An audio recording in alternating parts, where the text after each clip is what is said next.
जाना स्वाभाविक हो जाता है जो खुद में उतना कॉन्फिडेंट नहीं रहते या अपनी बात कहने से कतराते हैं। कहने का मतलब है कि अगर लोग आज आपको रिकॉग्नाइज नहीं कर रहे हैं, आपको नहीं पहचान रहे हैं, तो आप बहुत जल्दी इस दौड़ से बाहर हो जाएंगे। फॉर एग्जाम्पल, कई बार आपने देखा होगा कि आपके दोस्त आपके साथ में खड़े होते हुए भी आपकी बातें ध्यान से नहीं सुनते, लेकिन वहीं पर किसी और की बातों को बड़ा ध्यान से सुनते हैं, और जैसे ही आप बोलना शुरू करोगे आपको इग्नोर करना शुरू कर देंगे। इसका मतलब यह है कि आपको अपने अंदर कुछ ऐसा बदलाव लाने की जरूरत है जिससे लोग आपकी बातों को सुने, दुनिया आपकी इज्जत करे, आपकी वैल्यू को समझे, आपको ध्यान से सुने और आपको इग्नोर ना करें। लेकिन सवाल यह है कि हम आखिर ऐसा करें क्या, ऐसा क्या करें जिससे लोग हमारी वैल्यू को समझे। आज के इस वीडियो में हम जानेंगे कुछ ऐसे साइकोलॉजिकल ट्रिक्स के बारे में, कुछ ऐसे तरीकों के बारे में जिनको अगर आपने अपनी लाइफ में इम्प्लीमेंट कर दिया तो लोग ना आपको झुक करके सलाम करेंगे। दैट मीन्स कि आपको सीरियसली लेना शुरू करेंगे, आपकी बातों की वैल्यू करेंगे और आपको ध्यान से सुनेंगे। तो अभी इस पल के बाद में इस वीडियो को लास्ट तक देखने से पहले मत छोड़ना। मेथड नंबर 1, लोगों को ना कहना सीखो। लर्न टू से नो। दोस्तों, अगर आप किसी को खुश करने के लिए, उसको कंफर्टेबल करने के लिए उसकी हर बात में हाँ में हाँ मिलाते जा रहे हो ना, तो भाई ऐसा करना आपको नीचे ला रहा है, क्योंकि लोग आपको हल्के में लेना शुरू कर देते हैं जब आप उनके लिए हमेशा अवेलेबल रहते हो, जब आप उनको ना नहीं कह पाते। उनको तो पता है कि यार इसको तो मैं कहूंगा तो ये तो मान ही जाएगा, इसको क्या कन्विंस करना, लेकिन आप ना कहना सीखो। जी हाँ, आपके अंदर अपने कामों को छोड़कर दूसरों के काम को करना है कि नहीं करना, उसको आप अच्छे से फैसला करके उसके बाद में करो। जरूरी नहीं है कि आप इस पूरी दुनिया को खुश रखोगे तो आप खुश रह पाओगे, ऐसा नहीं है। दूसरों को खुश रखने की चाह में आप दूसरों के हर काम के लिए हाँ पे हाँ करते जाते हो, लेकिन धीरे धीरे वो लोग आपकी बात का फायदा उठा लेते हैं और आपके मुंह लग जाते हैं। देखते ही देखते आपकी वैल्यू का भी कचरा होने लगता है। मेथड नंबर 2, कि जरूरत के वक्त ही बोलो। Don't talk too much. अगर आप जरूरत से ज्यादा बोलोगे ना तो लोग आपको मुंह फट समझेंगे कि भाई ये तो ऐसे ही बोलता रहता है, बस ज्ञान बांटता फिरता है। अगर आप जरूरत से ज्यादा बोलोगे तो लोग आपकी बातों को हल्के में लेंगे, क्योंकि लोगों को पता है कि यार कुछ भी बोलो ये तो ऐसे ही बकवास करता रहता है, मतलब इसकी बातों को सीरियस लेना ही नहीं है, ये तो ऐसे ही है। लेकिन जहां पर आप सोच समझ के बोलोगे, जहां पर आप मौके की बात बोलोगे, अच्छे से सोच के समझ के, 2 बार सोच के, सोचो 2 बार लेकिन बोलो 1 बार। जरूरत के वक्त अगर आप बोलोगे तो आपकी बात का ध्यान रखा जाएगा, आपकी बात को सुना जाएगा, लेकिन आपकी बात में दम होना चाहिए। ऐसे नहीं कि कुछ भी बस मुंह से निकाले जा रहे हो, ऐसे ही फिजूल में जो लफ्ज आया आपके मन में उसको आपने निकाल दिया अपने मुंह के बाहर। ये आदत जल्दी नहीं सुधरेगी, लेकिन सुधरेगी। इसलिए ये देखो कि आपको कब बोलना है, कितना बोलना है, कहाँ बोलना है और क्या बोलना है। अगर आपने ये समझ लिया तो धीरे धीरे आपकी वैल्यू बढ़ती जाएगी। बात नंबर 3, पहले खुद की अहमियत को समझो, अपने आप को समझो, अपनी रिस्पेक्ट करो, तब जाके लोग आपको समझेंगे, आपकी रिस्पेक्ट करेंगे।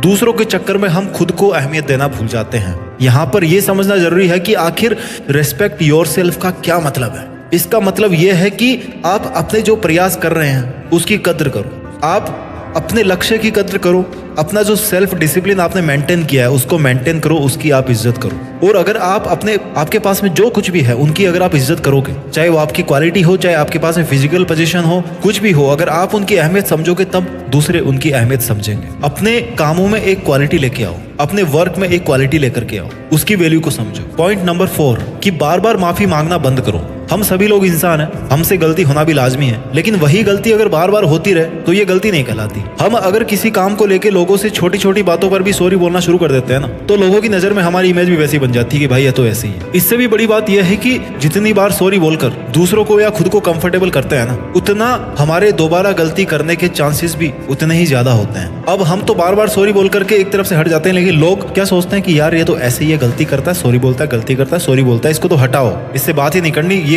मतलब का इंसान नहीं है, काम का इंसान नहीं है, ये ऐसे ही है, फालतू का। इसलिए अगर आप किसी को सॉरी बोल रहे हो तो उसको समझो कि भाई हाँ आपने गलती करी है, सॉरी आपने एक बार बोल दिया, उसके बाद में आपको वो गलती नहीं करनी है। ये आपको अपने आप में बदलाव करना है। बात नंबर 5, जो भी करो दिल से करो। एग्जाम्पल सेट करो, जो भी आप काम करें दिल से करें। अगर आप स्टूडेंट है तो दिल से पढ़ाई करें, अगर आप एक मैकेनिक है तो दिल से काम करें, दिल से गाड़ियों को सुधारें। अगर आप बैंक में काम करते हैं तो दिल से काम करें। अगर आपकी लाइफ में कोई एक सपना है, आप पेंटिंग करते हो, आप सिंगिंग करते हो, जो करना है आपको दिल से करें। जब आप अपनी चीजों के साथ में दिल से जुड़ेंगे तो लोग आपसे दिल से जुड़ेंगे। If you love your work people will love you, if you love your skill, if you love your job people will love you. बात नंबर 6, चुप रहना एक गुण है, इसका सही इस्तेमाल करें।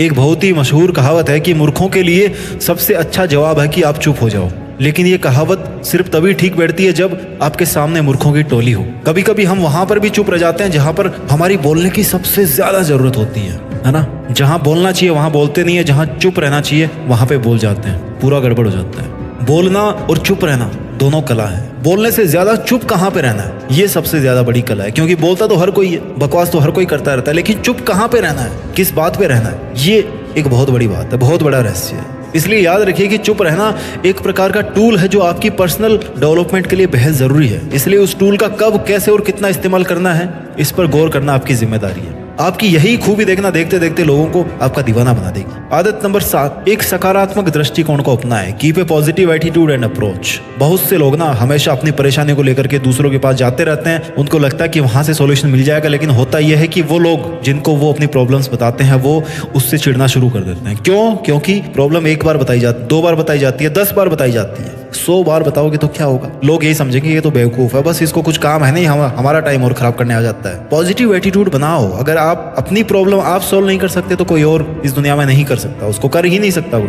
आप अपनी अप्रोच तो ठीक रखो पहले। एक आदमी वो होता है जो एक के बाद एक कितनी भी समस्याएं झेलनी पड़े फिर भी वो आगे बढ़ता रहता है, चाहे फाइनेंशियल तौर पे हो, चाहे सोशल तौर पे हो, चाहे रिलेशन के बेस पे हो। लेकिन वहीं पर एक आदमी ऐसा होता है जिसकी जिंदगी में सब कुछ ठीक ठाक चल रहा है, उसकी उतनी भी गंदी लाइफ नहीं है, लेकिन फिर भी कंप्लेंट पे कंप्लेंट करता रहता है।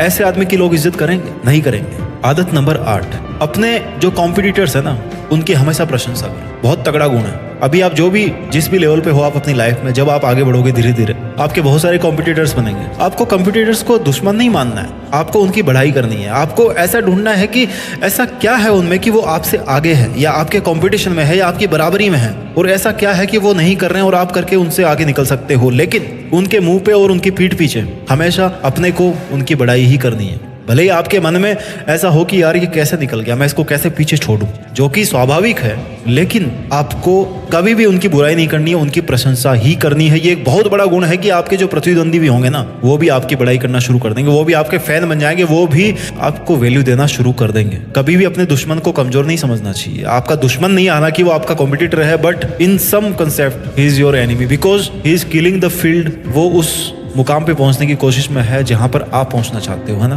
तो दुश्मन ही हुआ ना वो, लेकिन अल्टीमेटली वो भी अपने सपने के लिए काम कर रहा है, आप भी अपने सपने के लिए काम कर रहे हो। इसलिए उसकी प्रशंसा करो कि वो भी उस लेवल तक मेंटेन है जहां पर आप हो। ये एक बहुत बड़ी कला है कि वो भी आपकी वैल्यू करना सीख जाएगा। ट्रिक नंबर 9, अपनी सीमा में रहना सीखो। Know your boundaries. आपकी बाउंड्रीज क्या है? बाउंड्री का मतलब क्या है? आपका डिसीजन, आपका कंट्रोल, कहां पर आपको इंटरसेप्ट करना है कि नहीं करना। एक वक्त था जब लोगों का कहना था कि पेड़ पौधों में जीवन कैसे हो सकता है, ये ना तो बोलते, ना चलते, ना खाते हैं। लेकिन भारत के महान वैज्ञानिक जगदीश चंद्र जी ने क्या कहा कि भैया पौधे सजीव हैं।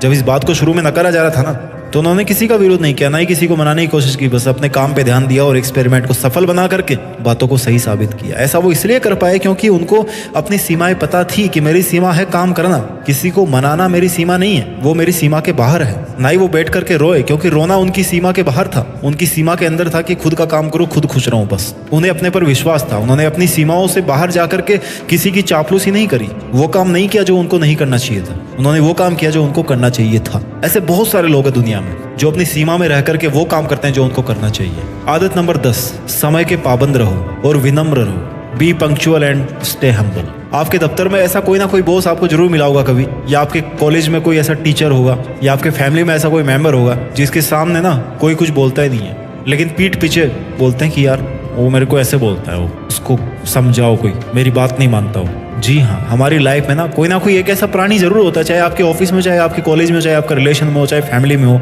कहीं पर भी हो, चाहे आपके पड़ोस में हो, कोई ना कोई ऐसा प्राणी जरूर होता है जिसको सामने कोई कुछ नहीं बोलता लेकिन पीठ पीछे बहुत कुछ बोलते हैं। हमें पीठ पीछे कुछ नहीं बोलना, हमें विनम्र रहना है, सुलझा हुआ रहना है। सुलझे हुए स्वभाव से बड़ी से बड़ी जिम्मेदारी को भी उठाएंगे ना तो उसको पूरा कर लेंगे। वहीं अगर आप खुद गुस्से होंगे, कुंठित होंगे, ईर्ष्यालु स्वभाव के होंगे किसी के प्रति, तो फिर आपको ना जिंदगी एक बोझ सा लगने लग जाएगी। वो धीरे धीरे आपके इस स्वभाव का प्रभाव आपके आसपास के लोगों पर पड़ेगा। वो आपकी रिस्पेक्ट तो दूर, आपसे बात तक करना नहीं पसंद करेंगे। आपकी वजह से किसी का टाइम बर्बाद नहीं होना चाहिए, आपकी वजह से कोई हर्ट नहीं होना चाहिए। हर्ट नहीं होने का मतलब ये नहीं कि आप उसको खुश करने में लग जाओ, पर आप कोई ऐसी बात मत बोलो कि सामने वाला हर्ट हो जाए। हर किसी इंसान का एक ईगो लेवल होता है, ठीक है? उसको क्रॉस मत करो। जब तक कि आपको कोई फर्क नहीं पड़ रहा वो बात बोलने से या नहीं बोलने से, तो आप वो बात क्यों बोल रहे हो उसको? आपका भी एक ईगो है, आपका भी एक सेल्फ रिस्पेक्ट है, सामने वाले का भी कोई सेल्फ रिस्पेक्ट है।